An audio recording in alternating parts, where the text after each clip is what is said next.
Hello everyone, हामीले अगाडिको भिडियोमा कसरी बल्कमा पार्टीहरू क्रिएट गर्ने भनेर सिकेको थियौँ भने अब चाहिँ हामी त्यो पार्टीहरूको लेजरहरू कसरी अट्याच गर्ने भनेर सिक्न गइरहेको छौँ।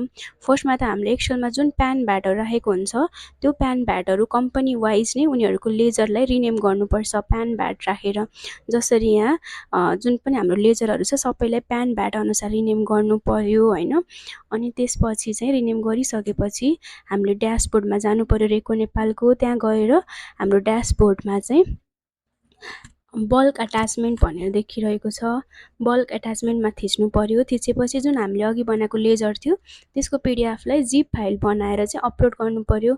अपलोड गरिसकेपछि यसरी अघि हामीले जुन क्रिएट गरेको कम्पनीहरू थियो सबमा अट्याचमेन्टहरू देखाउँछ। अनि यति भएपछि हाम्रो सबै कम्पनीहरू अट्याच भयो। सबलाई सिलेक्ट गरेर त्यसपछि हामीले सेन्ड मेल गर्न सक्छौँ। अनि हामीलाई रिमाइन्डरको अप्सन आउँछ। हामीले रिमाइन्डर राख्न पनि सक्छौँ र हामीले रिमाइन्डर नराखेर पनि मेल सेन्ड गर्न सक्छौँ। सेन्ड बटन थिचिसकेपछि चाहिँ हाम्रो मेलहरू सबै हाम्रो पार्टीहरूलाई उनीहरूको मेल एड्रेसमा चाहिँ जान्छ। इमेल सेन्ड सक्सेसफुल्ली भनेर देखाएपछि सबै मेलहरू चाहिँ गइसकेको हुन्छ। यसरी गर्दाखेरि हाम्रो सबै पार्टीको कन्फर्मेसनमा चाहिँ हाम्रो लेजर पनि एज अ प्रुफ एट्याच भएर जान्छ। हामीले मेन्टेन गरेको कम्पनीहरूको लेजर। Thank you.